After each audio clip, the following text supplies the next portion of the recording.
ಆತ್ಮೀಯ H16 news ಅರ್ಥಾತ್ ಸಿದ್ದರಾಮಯ್ಯ ಸ್ವಾಗತ. ನಾನು ನಿಮ್ಮವ MI ಅಥವಾ ಮಲ್ಲಪ್ಪ ಜೋತವ. NCPI nationalist citizens party of India ಕೇಳಿದ್ರೆ ಇದನ್ನು ಹೆಸರು ಮೋಸ್ಟ್ಲಿ ಕೇಳಲಿಕ್ಕಿಲ್ಲ. ಈ ದೇಶದ ಅತ್ಯಂತ ಸಣ್ಣ ಪಾರ್ಟಿ, ಆದರೆ ಇವತ್ತು ಆ ಪಾರ್ಟಿ ಎರಡನೇ ನಂಬರ್ ವಿರೋಧ ಪಕ್ಷ ದೊಡ್ಡ ಪ್ರಮಾಣದಲ್ಲಿ ಬಂದಂಥದ್ದು, ಅದರಲ್ಲೂ NDAದಲ್ಲೇ ಸೇರಿದಂಥದ್ದು. ವಿರೋಧ ಪಕ್ಷ ಅಂತಿರೋ ಆಡಳಿತ ಪಕ್ಷ ಅಂತಿರೋ, ಯಾಕೆಂತಂದ್ರೆ ಈ ಪಕ್ಷ ಎಲ್ಲೂ ಇಲ್ಲದ ಪಕ್ಷ. ಈ ಪಕ್ಷದ ಮೂಲಕ ಅದು ತ್ರಿಪುರಾದಲ್ಲಿ ಇದು ರೆಕಾರ್ಡ್ ಏನಪ್ಪ ಅಂದ್ರೆ 800 ಜನ 850 ಜನ ಆಯ್ಕೆ ಆದಿದ್ದು. ಆದರೆ ಇವತ್ತು ಈ ಪಾರ್ಟಿ ಈ ದೇಶದ ಮೂರನೇ ದೊಡ್ಡ ಪಾರ್ಟಿ ಆಗಿಬಿಟ್ಟದ. ಒಂದಿದ್ದು ನಿಮಗೆ ಗೊತ್ತದ 240 ಗಳಿಸಿದಂಥ BJP, ಎರಡನೇದು ನಿಮಗೂ ಅದು ಗೊತ್ತಿದೆ ಕಾಂಗ್ರೆಸ್ 99, ಮೂರನೇದು ಇಲ್ಲಿವರೆಗೆ ಚಂದ್ರಬಾಬು ನಾಯ್ಡು ಅವ್ರದ್ದು.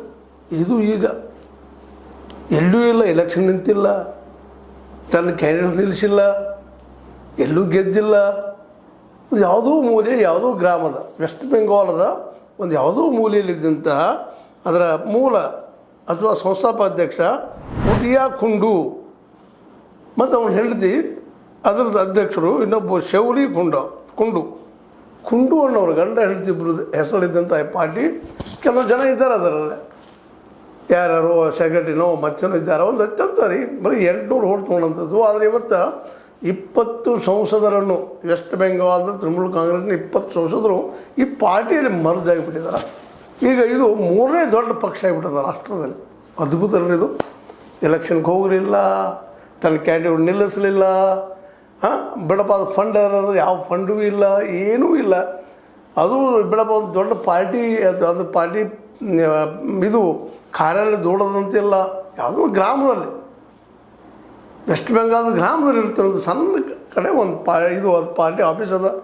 ಹೀಗಾಗಿ ಇಂಥ ಒಂದು ಪಕ್ಷ ಇದು ಇವತ್ತು ತೃಣಮೂಲ ಕಾಂಗ್ರೆಸ್ನ 20 ಸಂಸದರು ಅದ್ರಲ್ಲಿ ಮರ್ಜ್ ಆಗಿದ್ದರಿಂದಾಗೆ, ವಿಲೀನ ಆಗಿದ್ದರಿಂದಾಗೆ ಇವತ್ತು ದೊಡ್ಡ ಪಾರ್ಟಿ.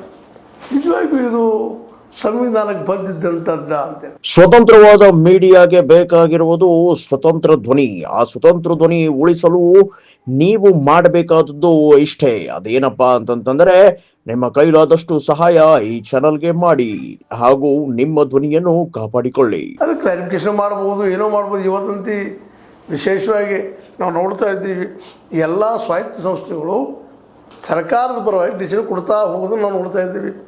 ಇಂಥ ಪ್ರಸಂಗದಲ್ಲೇ ಈ ಕುಂಡು ಅವರ ಪಕ್ಷ ಇವತ್ತು ನ್ಯಾಷನಲ್ ಪಕ್ಷ ಆದರೂ ಯಾರೂ ಆಸೆ ಪಡಬೇಕಾಗಿಲ್ಲ.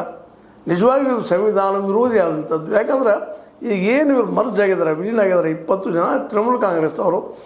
ಮತ್ತು ಇದು ವೆಸ್ಟ್ ಬೆಂಗಾಲ್ದಲ್ಲಿ ಈಗಾಗಲೇ 64 ಜನ ಈ ತೃಣಮೂಲ ಕಾಂಗ್ರೆಸ್ ಬಿಟ್ಟು ಬಂದ ಇದರಲ್ಲಿ ಸೇರ್ತಾರ ಅನ್ನುವಂಥದ್ದು. ಅಂದ್ರೆ ಇದರೇ ವಿರೋಧ ಪಕ್ಷ ಆಗುವಂಥದ್ದು. ಈ ಒಂದು ಕುಂಡು ಅವರ ಪಕ್ಷ ವಿರೋಧ ಪಕ್ಷ ಆಗುವಂಥದ್ದು. ಹೀಗಾಗಿ ಇವತ್ತೊಂದು ಈ 8ನೇ ಅದ್ಭುತೋ 8ನೇ ಆಶ್ಚರ್ಯನೋ ಇದು ನಂಬಲಾರ ಸುದ್ದಿನೋ ಏನೂ ಅರ್ಥ ಆಗಲಾರಂಥದ್ದು. ಇದೊಂದು ರೀತಿ ಡೆಮಾಕ್ರಸಿಯನ್ನು ಅಥವಾ ಪ್ರಜಾಪ್ರಭುತ್ವವನ್ನು ನಾವು ವ್ಯಂಗ್ಯ ಮಾಡಿದಂಗೆ.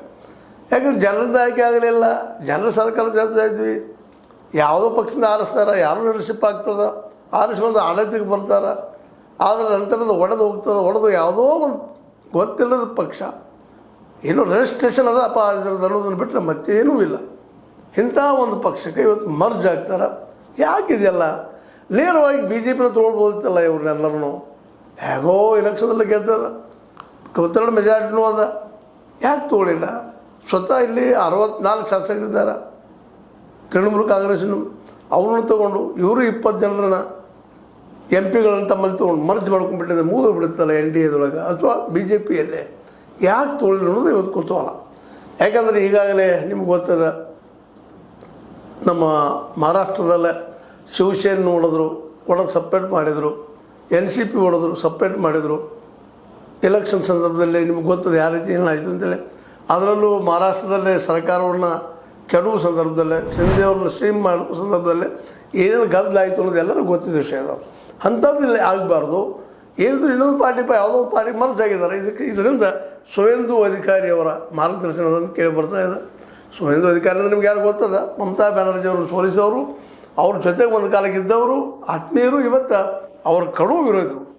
ಅವ್ರದಿಂದ ಒಂದು ಯಾವುದೋ ಸಣ್ಣ ಪಾರ್ಟಿ ಜೋಡಿಸಿ ನಿಜವಾಗಿಯೂ ಈ ಏನಪ್ಪ ಅಂತಂದ್ರೆ ತೃಣಮೂಲ ಕಾಂಗ್ರೆಸ್ಸಿನ ಒಂದು ರೀತಿ ನೀವೇನಂತಿರೋದಕ್ಕೆ ಶಬ್ದ ಇಲ್ಲ, ಒಡೆದು ಹೋಗೋದಷ್ಟೇ ಅಲ್ಲ, ಯಾವುದೋ ಗೊತ್ತಿಲ್ಲದಂಥ ಪಕ್ಷದ ಜೊತೆ ಜೋಡಿಸಿ ಅದನ್ನು ಇವತ್ತು ಒಂದು ಇದು ಅಂತ 10-11 ಪಕ್ಷ ಅನ್ನೋಂಥ ಸ್ಥಿತಿಗೆ ತಂದಿರಿಸಿದ್ದು ಗಮನಿಸಿದ್ರೆ ಇವತ್ತು ಇದೇನು ನಡೀತಾ ಇದೆಯಪ್ಪ ಈ ದೇಶದಲ್ಲಿ ಅಂತ ಜನರಿಂದ ಆಯ್ಕೆಯಾದಂಥ ಒಂದು ಏನಪ್ಪ ಅಂತ ಪಕ್ಷ, ಅದರಲ್ಲಿ 20 ಜನ MP ಗಳು, ಮುಂದೆ ವಿಧಾನಸಭೆಯಲ್ಲಿ 64 ಜನ, 80 ಇದ್ದವರು, ನಿಮಗೆ ಗೊತ್ತಿಲ್ಲ ಟೋಟಲ್ ಅದ್ರಾಗೆ 64 ಜನ ಈ ಕುಂಡು ಪಕ್ಷಕ್ಕೆ ಬಂದಿದ್ದಾರೆ. ಉದಿತ್ಯ ಕುಂಡು ಇಲ್ಲಿ ಬಂದ ಒಂದು ಸರ್ಕಾರ ರಚನೆ ಮಾಡುವಂಥದ್ದು, ಕೇಂದ್ರದಲ್ಲೇ ರಚನೆ ಅಂದರೆ ಈಗಾಗಲೇ ಅದಕ್ಕೆ ಸಪೋರ್ಟಾಗಿ ನಿಲ್ಲುವಂಥದ್ದು, ರಾಜ್ಯದಲ್ಲಿ ವಿರೋಧ ಪಕ್ಷದ ಕೆಲಸ ಮಾಡುವಂಥದ್ದು. ಯಾಕಂದರೆ ವಿರೋಧ ಪಕ್ಷದ ನಾಯಕಿತನವನ್ನು ಸಹಿತ ಮಮತಾ ಬ್ಯಾನರ್ಜಿಯಿಂದ ಕಸಿಯುವಂಥ ದೊಡ್ಡ ಪ್ರಯತ್ನ ನಡೆದದು. ಇನ್ನು ಮುಂದಿನ ಎಲೆಕ್ಷನ್ದ್ರೆ ಇದು ಹಿಂಗೆ ಆಗೋದನ, ಆದರೆ ಇದು ಮಾಡಿದ್ದು ಸರಿನಾ ಅನ್ನುವಂಥದ್ದು, ಇದು ಸಂವಿಧಾನಬದ್ಧದನ ಅನ್ನುವಂಥ ಪ್ರಶ್ನೆ ಇವತ್ತು ಇಡೀ ದೇಶದ ರಾಜಕೀಯ ತಜ್ಞರು ಪ್ರಶ್ನೆ ಮಾಡ್ತಾ ಇದ್ದಾರೆ.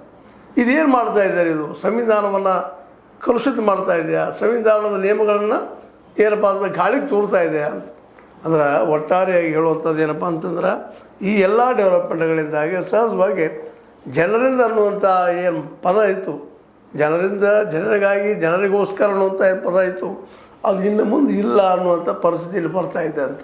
ಯಾಕಂದ್ರೆ ನೋಡಿರಿ, ಯಾರೋ ಹೆಸರು ಮೇಲೆ ಆಯ್ಕೆ ಆಗ್ತಾರೆ ಇವರೆಲ್ಲ, ಅದರಲ್ಲಿ ಮುಖ್ಯವಾಗಿ ಮಮತಾ ಬ್ಯಾನರ್ಜಿಯವ್ರ ಹೆಸರ ಮೇಲೆ ಆಯ್ಕೆ ಆಗ್ತಾರೆ. ಆಯ್ಕೆಯಾಗಿ ಇವತ್ತು ಅವ್ರನ್ನ ಬಿಟ್ಟು ಹೋಗೋದು ಹೋಗ್ರಿ, ಅಟ್ಲೀಸ್ಟ್ ಸಪ್ರೇಟ್ ತಾವೇ ಮಾಡ್ಕೋಬೇಕು. ಒಂದು ಅದಕ್ಕೆ ತೃಣಮೂಲ ಕಾಂಗ್ರೆಸ್ ನಾವು ಏನು ಇಟ್ಕೊಳ್ಳೋದು ನಮ್ದು ಕರೆ ತೃಣಮೂಲ ಕಾಂಗ್ರೆಸ್ ಅಂತ ಹೇಳ್ಬೋದಾಗಿತ್ತು. ಅದು ಬಿಟ್ಟು ಇವತ್ತು ಏಕದಮ್ಮ ಒಂದು ಯಾವುದೋ NCPI ಅನ್ನುವಂಥ nationalist citizens party of India ಅದು ಜೋಡಿ ಕುಡ್ಕೊಂಡು ವಿಶೇಷವಾಗಿ ತನ್ನ ಒಂದೇನಪ್ಪ ಅಂತಂದ್ರೆ ಈ ಕೆಲಸ ಮಾಡಿದ್ದು ಸಂವಿಧಾನ ವಿರೋಧಿ ಅಂತ ಅನಿಸಿದ್ರು ಸಹಿತ ಇವೆಲ್ಲ ಸಂವಿಧಾನ ವಿರೋಧ ಸಹಿತ ಒಪ್ಪೋದು ಹೊರಟಿದ್ದನ್ನು ಗಮನಿಸಿದಾಗ ಮುಂದೇನು ಅನ್ನುವಂಥದ್ದು. ಅದೇನಲ್ಲೇ ಈಗ ಸುವೇಂದು ಅಧಿಕಾರಿ ಅವ್ರು ಮಾಡಿದಂಥದ್ದು ಸರಿನಾ, ಮೋದಿ ಅವರಿಂದ ಸುಮ್ಮನೆ ಇದಕ್ಕೂ ನೋಡುವಂಥದ್ದು ಸರಿನಾ ಅನ್ನುವಂಥ ಪ್ರಶ್ನೆ, ಏನೋ ಪ್ರಶ್ನೆಗಳಿರಲಿ. ಇವತ್ತಂತಿ ಒಂದು ಮಾತು ಕೇಳಿ ಬರ್ತಾ ಇದೆ, ಇವರನ್ನು ಯಾಕೆ BJPಯಲ್ಲಿ ಮರ್ಜ್ ಮಾಡ್ಕೊಳ್ಳಿಲ್ಲ ಅನ್ನೋದಕ್ಕೆ ಅನೇಕ ಕಾರಣಗಳು ಹುಡುಕ್ತಾ ಇದ್ದಾರೆ. ಅದರಲ್ಲೂ ಮುಖ್ಯ ಈ MP ಗಳಲ್ಲಿ ಇಬ್ಬರು ಜನ ಮುಸ್ಲಿಮ್ಸ್ ಇದ್ದಾರೆ, ಅದರಲ್ಲೇ 36 ಜನ ಮುಸ್ಲಿಮ್ಸ್ ಇದ್ದಾರೆ. ಎಲ್ಲೇ ಇದು ನಮ್ಮ ವಿಧಾನಸಭೆಯಲ್ಲಿ ಈ ಒಂದು NCPI ಇದ್ರೊಳಗೆ.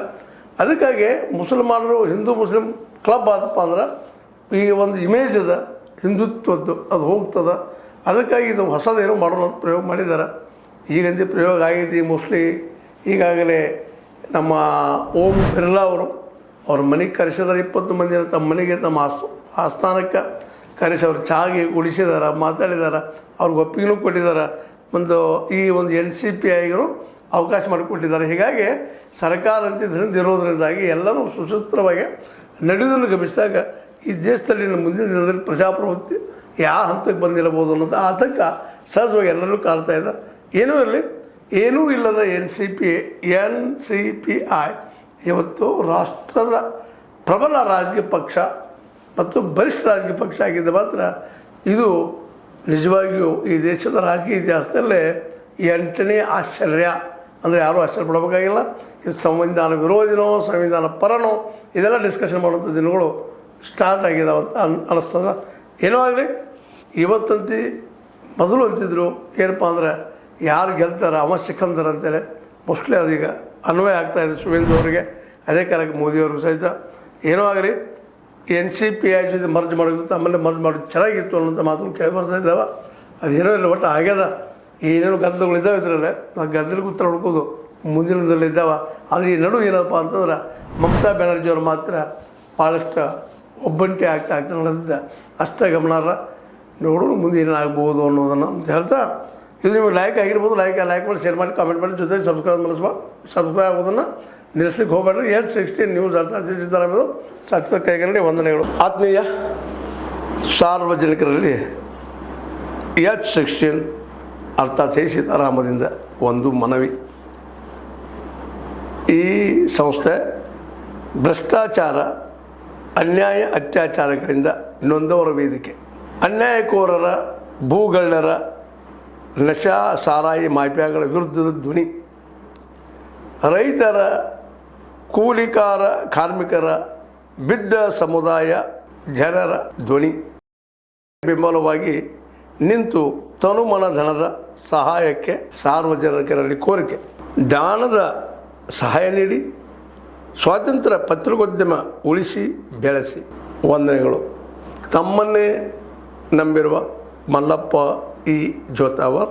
ಈ ಕೆಳಗಿನ QR ಸ್ಕ್ಯಾನ್ ಮಾಡಿ ಅಥವಾ ಈ ನಂಬರ್ ಅಂದರೆ 7411402405ಗೆ ಇಲ್ಲ 9686864852ಗೆ ನೀವು ಫೋನ್ಪೇ ಮಾಡಿ, ಪೇಟಿಎಮ್ ಮಾಡಿ ಅಥವಾ ಇನ್ನಾವುದೇ ಮಾಧ್ಯಮದಿಂದ ಗೂಗಲ್ ಮೂಲಕ ಸಹಾಯ ಮಾಡಿ ಈ ಪ್ರಾಮಾಣಿಕ ಪತ್ರಿಕೋದ್ಯಮವನ್ನು ಉಳಿಸಿ ಅಂತ ಮತ್ತೊಮ್ಮೆ ಮನವಿ. ವಂದನೆಗಳು.